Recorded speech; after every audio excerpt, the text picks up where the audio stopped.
Welcome to Samba Samba. Enjoy the video. You start immediately by grounding yourself and clearing the area. Static kills CPUs. Use an anti-static mat and clip an ESD strap to the case so you can touch metal without risk. Once done, remove the CPU from the socket carefully, release the retention arm and lift straight up.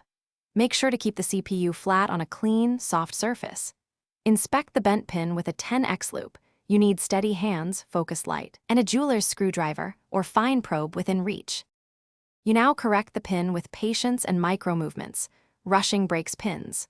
Hold the CPU steady with one hand and, under magnification, place a folded strip of paper beneath the bent area to support neighboring pins. Use the fine tip probe or flat jeweler's screwdriver to gently nudge the pin back vertically. Move in tiny 1/8 turn increments and check alignment frequently. Once a pin nears true position, use the loop to ensure it lines with adjacent pins. You finish by reseating the CPU gently, align orientation marks, lower into the socket without forcing, and close the retention arm until it clicks with normal tension. Once done, power the board with minimal components. CPU, one stick of RAM, PSU, and GPU if needed. You want a clear post.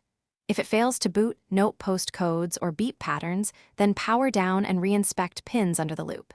If pins are broken or alignment still off, stop and consult a repair specialist or replace the CPU. Thanks for watching. Consider subscribing if we helped you.